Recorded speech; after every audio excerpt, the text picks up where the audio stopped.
Hello everyone, हाजिर हूँ लेकर इस सीरीज का 8th एपिसोड। तो पिछले पार्ट में हमने देखा था कि कैसे यांग काई ने अपने घर के बाहर मौजूद सीनियर सुमो और उसके चमचों को अपनी चालाकी और पावर दोनों से हराकर भगा दिया था। और ये सारी चीजें सीनियर सिस्टर ने भी अपनी आंखों से देखी थी, जो इतनी ज्यादा हैरान हो जाती है कि पेड़ से नीचे गिर जाती है। एंड में हमने देखा था कि यांग काई जंगल से लाई हुई जड़ी बूटियों का यूज करते हुए उस फर्नेस से धुआं लेने लगता है, जो उसकी बॉडी में जाते ही उसकी बॉडी तेजी से रिएक्ट करने लगती है। वो तेज स्पिरिचुअल एनर्जी रिलीज करते हुए ब्रेक थ्रू कर लेता है। इस पार्ट के स्टार्टिंग में दिखाते हैं कि अपनी कल्टीवेशन को कंप्लीट करने के बाद जब हमारा यांग उस फर्नेस को चेक करता है तो वो पूरी तरीके से खाली हो चुका था। जड़ी बूटियों की सारी पावर को एब्जॉर्ब करने के बाद वो कहता है कि ये तो कितनी जल्दी खत्म हो गया, लगता है मेरे 8 कंट्रीब्यूशन पॉइंट्स कम पड़ गए। वो तो अपनी कंट्रीब्यूशन पॉइंट्स की वजह से परेशान था। यहाँ हमें दूसरी तरफ सीनियर सुमो को दिखाते हैं, जो कि अपने ख्यालों में उसी शॉपकीपर की बेटी को किस कर रहे थे, पर रियलिटी तो कुछ और थी। वो अपने उस चमचे को पकड़कर उसके होठों को चूमने की कोशिश कर रहा था। बेचारा जद्दोजहद पे लगा हुआ था। वो चिल्लाकर सीनियर को जगाते हुए कहता है कि ब्रदर क्या कर रहे हैं आप। सुमो के नींद से उठने के बाद जब वो अपने सामने अपने चमचे को देखता है तो दोनों को ही सोचकर उल्टी आने लगती है कि अगर यूतियान ने उसे चिल्लाकर नहीं जगाया होता तो दोनों की ऑलमोस्ट किस हो ही जाती। यहाँ सोमो चिल्लाकर उन सभी से कहता है कि तुम लोग आधी रात को मेरे रूम में क्या कर रहे हो। वो सभी तो बहुत ज्यादा इनोसेंटली जवाब देते हैं कि बॉस आपने ही तो बुलाया था प्लानिंग प्लॉटिंग करने के लिए। थोड़ा सोचने के बाद जनाब को याद आता है कि अरे हाँ, उसने ही तो अपने सबसे बड़े दुश्मन के लिए प्लान बनाने के लिए यहाँ पे बुलाया था।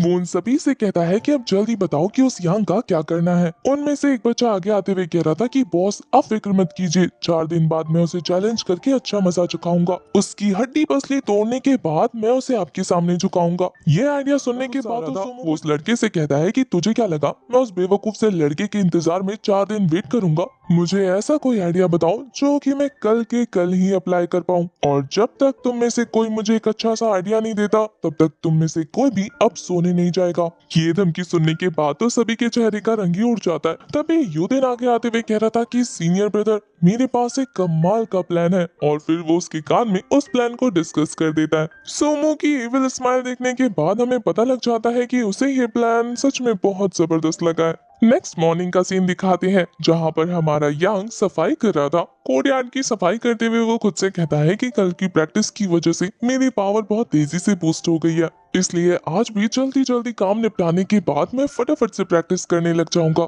वो अपने काम में खोया हुआ था। तभी यूतेन उसके सामने आते हुए कह रहा था कि ब्रदर। यांग उसे वहां देखने के बाद चौंक गया था। वो उसे कहता है कि क्या काम है, जल्दी बताओ। यूतेन तो उसे मस्का मारते हुए कह रहा था कि ब्रदर यांग, आपने तो सुमो सीनियर को क्या मजा चखाया। आप तो सच में बहुत ज्यादा कमाल के बाद यहाँ पर यांग सोच रहा था कि ये तो सुमो का वफादार है ना, तो फिर ये मेरी तारीफ क्यों कर रहा है। अचानक से इसका हृदय परिवर्तन हो गया है क्या। वो तो सीधा सीधा उससे पूछ लेता है कि तुम मेरी तारीफ क्यों कर रहे हो, क्या तुम्हें भी सुमो पसंद नहीं। वो तो कह रहा था कि हाँ, वो मुझे बिल्कुल पसंद नहीं, वो मुझे बहुत ज्यादा परेशान करते थे, इसलिए मैं भी उनसे बदला लेना चाहता था, लेकिन तुमने तो उनके चमचे को मारकर मेरे दिल की मुराद पूरी कर दी। यांग को समझ नहीं आता कि ये रातों रात उसकी तारीफ क्यों कर रहा है। वो उससे और ज्यादा बातें उगलवाने के लिए कह रहा था कि क्या तुम्हें भी सुमो बहुत ज्यादा घटिया किस्म का लड़का लगता है, 1 नंबर का फैकू, अड़ियल, घमंडी और चमचों के साथ घूमने वाला। यांग ने तो यहाँ पर यूतिन को ही फंसा दिया था, जिसे सुनने के बाद दूर से हमारे सुमो को अपनी बुराई बहुत ज्यादा चुभती है।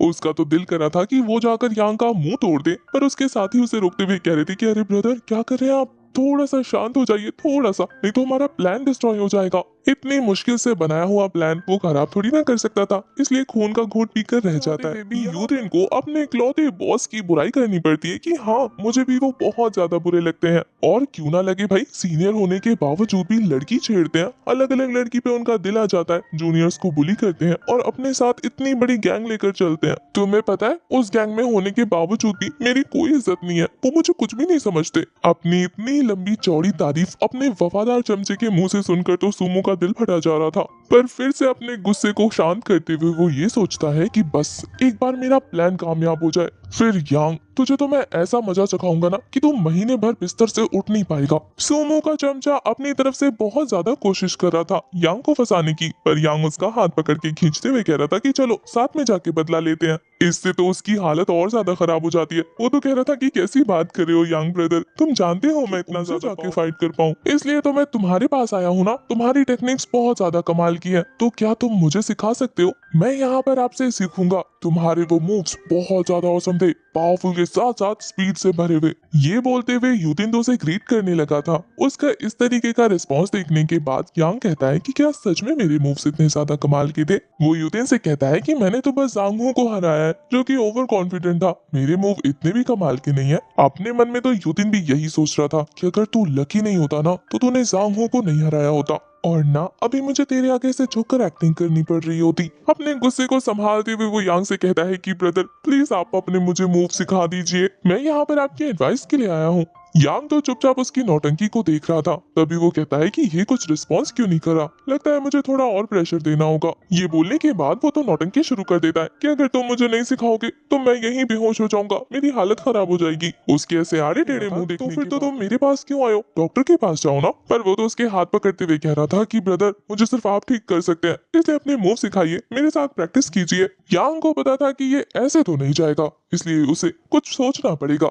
तो वो यूतिन से कहता है कि एक काम करो, तुम जांगहू के पास जाओ और उसे ऐसे ही मार देना। मेरे अटैक्स की वजह से वो घायल है, अगर तुम उसे पीटोगे तो तुम आराम से जीत जाओगे और तुम्हारा बदला भी पूरा हो जाएगा। पर यूतिन तो हाथ धो के उसके पीछे पड़ जाता है कि ब्रदर उससे पहले मैं कंफर्म करना चाहता हूँ ना, तो क्या मैं आपके साथ प्रैक्टिस कर सकता हूँ? यांग ना चाहते हुए भी उसके लिए रेडी हो जाता है, लेकिन वो कह रहा था कि मेरे कंट्रीब्यूशन पॉइंट्स बहुत ज्यादा कम है, अगर मैं जीता तो तुम्हें मुझे पॉइंट्स देने होंगे। पर यूतिन को लग रहा था कि वो यांग को हरा देगा, इसलिए कहता है कि चाहे तुम जीतो या हारो मैं तुम्हें कंट्रीब्यूशन पॉइंट्स जरूर दूंगा, आखिर तुम मेरी इतनी हेल्प जो कर रहे हो। और फिर अपने मन में सोच रहा था कि तुम्हें पीटने के लिए मैं थोड़े कंट्रीब्यूशन पॉइंट्स तो दे ही सकता हूँ। इससे पहले कि उन दोनों की फाइट स्टार्ट हो पाती, यांग उसे रोकते हुए कह रहा था कि एक मिनट, तुम्हारी कल्टीवेशन लेवल तुम उससे 3 लेवल साथ कैसे फाइट कर सकते हो? ये तो सेक्ट रूल के खिलाफ हो जाएगा। यूतिन तो पकड़ा गया था। वो कहता है कि आखिर इसे कैसे पता कि मेरा लेवल इससे ज्यादा हाई है? फिर वो अपने छोटे से दिमाग के घोड़े को दौड़ाते हुए कह रहा था कि ब्रदर पिछले साल मैं बहुत ज्यादा बीमार हो गया था, जिससे मेरी कल्टीवेशन लेवल नीचे गिर गई और मैं वीक हो गया, इसलिए अगर देखा जाए तो हम दोनों सेम लेवल पर है, तो हम फाइट कर सकते हैं। ये बोलकर यूतिन तो फिर से फाइट के लिए रेडी हो जाता है, लेकिन यांग का अब भी एक सवाल था। वो कहता है कि मुझे और भी कुछ पूछना है। बस अब ये देखकर तो सोमो का सब्र जवाब दे चुका था। उसका तो दिल कर रहा था कि वो यांग का गला दबा दे, ये फाइट क्यों नहीं कर रहा। उसके चमचे जैसे तैसे उसे कंट्रोल करते हैं, नहीं तो वो सच में उसे मार देता। यांग यूतिन से कह रहा था कि सीनियर ब्रदर क्या आप मुझे बता सकते हैं कि आप मुझे कितने ज्यादा कंट्रीब्यूशन पॉइंट्स देंगे, ताकि बाद में कोई हेरा फेरी ना हो। यूतिन तो कह रहा था कि जितने भी तुम चाहो मैं तुम्हें उतने दे दूंगा, मुझ पे भरोसा रखो। पर यांग का कहना था कि नहीं, पहले आप कंफर्म बताइए कि आप कितने देंगे। वो कहता है कि ठीक है, एक पंच का 10 गुना। पर वो तो कह रहा था कि मेरे पास इससे भी अच्छा प्लान है। और फिर वो उसके कान में कुछ खुसफुसाता है, जिस पर दोनों एग्री हो जाते हैं और फिर वो फटाफट वहाँ से निकल जाता है, क्योंकि जो यांग ने उससे मंगवाया था उसे बोले यहाँ से जाना मत, बस मैं थोड़ी देर में आया, ओके। उसके जाने के बाद यांग यही सोच रहा था कि भला ऐसे भी लोग होते हैं इस दुनिया में जो मेरे हाथों से पिटने के बदले मुझे ही पैसे देना चाहते हैं। वो कहता है कि है तो काफी अजीब बात, लेकिन छोड़ो, खैर अपना फायदा हो रहा है तो कौन ज्यादा सोचे। ये सोच कर तो वो अपने काम में बिजी हो गया था। हमें दूसरी तरफ यूतिन को दिखाते हैं, जो बैग भर के एलिक्सर यांग के पास ले जा रहा था, क्योंकि यांग ने उससे कंट्रीब्यूशन पॉइंट्स के बदले एलिक्सर मांगे थे। वो तो रास्ते भर में वो पोटली ले जाते हुए कह रहा था कि बदतमीज लड़का, उसने मुझसे इतने सारे हब्स मंगाए, पूरे 20 कंट्रीब्यूशन पॉइंट्स गए इसके बदले। मुझे बहुत ज्यादा गुस्सा आ रहा है और ये सारा गुस्सा मैं उसे मार कर उतारूंगा। वो फटाफट उसके पास पहुंचकर कहता है कि जूनियर ब्रदर देखो, तुमने जो भी मंगाया था मैं सब ले आया, क्या अब हम फटाफट फाइट शुरू कर सकते हैं? अब इसके बाद तो हमारा यांग भी रेडी हो जाता है, क्योंकि वो कहता है कि ठीक है, पहले आप शुरू कीजिए। यूतिन को तो यही चाहिए था, नेकी और पूछ पूछ। वो फटाफट से शुरू कर देता है अपने पंचेस, किक्स और फिस्ट बरसाने। यांग उसके सभी अटैक्स को बड़े आराम से ब्लॉक कर लेता है। ये सब देखने के बाद यूतिन एक जबरदस्त फिस्ट तैयार करते हुए उसकी छाती पर दे मारता है, पर ये पंच मारने के बाद तो उसी का हाथ सुन पड़ गया था। वो तो कह रहा था कि क्या पत्थर जैसी सॉलिड बॉडी है, मेरा तो हाथ ही टूट गया। उसे पता लग गया था कि उसे यांग को हल्के में नहीं लेना, इसलिए वो विंड ब्लो नाम की टेक्निक का यूज करते हुए अपनी बॉडी से स्पिरिचुअल एनर्जी रिलीज करना शुरू कर देता है। अब उसकी कल्टीवेशन थी तो काफी ज्यादा हाई, इसलिए उसकी स्पीड भी बहुत ज्यादा तेज थी। उस स्पीड का यूज करते हुए वो यांग के चारों तरफ दौड़कर उसे पंचेस मार रहा था। यांग को दिखाते हैं जो बड़े मजे से उस विंड ब्लो टेक्निक के अंदर खड़े होकर उस मोमेंट को एंजॉय किया जा रहा था। उसे जरा भी फर्क नहीं पड़ता और यहाँ यूतिन के हैंड्स तो पूरे रेड हो गए थे। उसे समझ नहीं आता कि उसकी इतनी पावरफुल टेक्निक इस लड़के को खरोच भी नहीं दे पाई। जबकि पिटने के बाद वही हमारा यांग सोच रहा था कि कितनी सॉलिड बॉडी मिली है उसे। इसका मतलब सांग हू को उसने कोइंसिडेंटली नहीं बल्कि पावर के साथ हराया था। अपनी सॉलिड बॉडी को फील करते हुए वो तो इतराना शुरू कर देता है। अब इतने सारे अटैक्स करने के बाद तो यूथिंग का टाइम खत्म हो जाता है। अब यांग की बारी थी उसकी कुटाई करने की, तो वो तो एक इविल स्माइल दे रहा था और यहाँ यूथिंग की सांस फूलने लगती है कि अब उसका क्या होगा। यांग ने एक जबरदस्त जंप लगा दिया था जिससे वो डॉच कर लेता है, पर हाथ आए मौके को कोई इतनी आसानी से थोड़ी ना जाने देने वाला था। यांग उसके पीछे पीछे पहुंच कर उसे इतना जबरदस्त किक मार के नीचे पटकता है ना, बेचारे की हालत खराब हो गई थी। उसे तो अपनी नानी याद आ जाती है। उस पर तो हमारा यांग उसके ऊपर चढ़कर उसे काफी जोर जोर से पंचेस मार रहा था। जरा सोचो, जिस थर्ड लेवल के स्पिरिचुअल स्पाइडर को उसने अपने पंचेस से मार दिया, उसके पंचेस से बेचारे यूथिंग का क्या हाल हो रहा होगा। वो तो कहता है कि भाई मारेगा क्या मुझे जान से, मैं गिव अप करता हूँ, प्लीज जूनियर ब्रदर मुझे जाने दो। अब उसकी ऐसी दर्द भरी रिक्वेस्ट सुनने कह रहा था कि चलो अब मैं जीत गया, लेकिन आपकी प्रैक्टिस को देखकर ऐसा लगता है कि आप वांग हू को नहीं हरा सकते। पर कोई बात नहीं, अगर आपका नेक्स्ट टाइम भी प्रैक्टिस करने का दिल हो तो मेरे पास जरूर आ जाना। वैसे फिलहाल मैं जीत गया हूँ इसलिए मैं ये हर्ब्स लेके जा रहा हूँ, ओके बाय। उसके जाने के बाद बेचारा यूथिन जोर जोर से रोते हुए कह रहा था कि एक तो मेरे कंट्रीब्यूशन पॉइंट्स भी गए, मैं पिट के अधमरा भी हो गया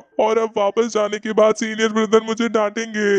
आखिर मेरे साथ ही इतना बुरा क्यों होना था, क्योंकि आपने इतना इविल प्लान जो बनाया था। दूर से सोमू जो ये सारी चीजें अपनी आंखों से विटनेस कर रहा था, वो सोचकर हैरान रह जाता है कि आखिर यांग ने यूथिंग को कैसे हराया। उसके चमचे बताते हैं कि सीनियर ब्रदर वो तो बॉडी टेम्परिंग ज्ञान की 7th लेवल पर है। ये सुनकर तो सोमू को बिल्कुल यकीन नहीं हो रहा था। वो तो कहता है कि मैंने 100 सालों की हिस्ट्री में भी ऐसा कभी नहीं सुना कि किसी बच्चे ने अपने से 3 लेवल हाई बंदे को पीट कर ढेर कर दिया हो। उनके हिसाब से तो हमारा यांग ज्ञान पर है, तो इसका मतलब ये है कि ये उससे 4th लेवल ऊपर है, तो फिर आखिर वो उसे कैसे हरा सकता है। वो ये सोच सोच के परेशान हो ही रहा था कि कोई पीछे से उसके कंधे पे टैप करता है। पीछे मुड़ के देखने पे पता लगा था कि ये तो यांग है, जो कि सोमू को थैंक यू बोलते हुए कह रहा था कि थैंक यू सीनियर ब्रदर, आपने ये सारा सेटअप मेरे लिए रखा जिसकी वजह से मुझे इतने सारे हर्ब्स मिल गए। वो कहता है कि अगर नेक्स्ट टाइम अगर आपको किसी को भेजना हो ना तो मुझे पहले से ही बता देना, मैं खुशी खुशी उनसे फाइट कर लूंगा, मुझे कोई दिक्कत नहीं है। ये सुनकर तो सोमो भी लाइक तुझे कैसे पता लगा कि वो मैंने भेजा था। वो बिना छुपाए बता देता है, कल जब आपके साथ वो आए थे तो मैंने उन्हें देख लिया था। मेरे पास वैसे तो कुछ अच्छा नहीं है, लेकिन हाँ मेरी मेमोरी बहुत अच्छी है। ये बोलते हुए वो सोमो को टीज कर रहा था। यांग की बातें सुनने के बाद तो वो दांत पीसते हुए कह रहा था कि इसका मतलब ये है कि तूने मुझे अपने प्लान में फंसाया। पर यांग बड़े ही इनोसेंटली आंसर देते हुए कह रहा था कि मैंने कहाँ प्लान बनाया, प्लान तो आपने बनाया था, मैं तो बस उसे फॉलो कर रहा था। इसके बाद तो वो उनसे कहता है कि आपका दिन अच्छा हो, मैं चलता हूँ। यांग के इस तरीके के एटीट्यूड और बिहेवियर की वजह से सोमो तो बुरी तरीके से किलस चुका था, लेकिन अब वो कुछ नहीं कर सकता, इसलिए बस किल्सन के मारे उसका नाम लेता रह जाता है। इसी मजेदार सीन के साथ हमारा ये वाला एपिसोड हो जाता है खत्म। आज की एक्सप्लेनेशन और एपिसोड आपको कैसा लगा कमेंट करके जरूर बताना, और हाँ डोंट वरी नेक्स्ट पार्ट भी जल्दी आ जाएगा।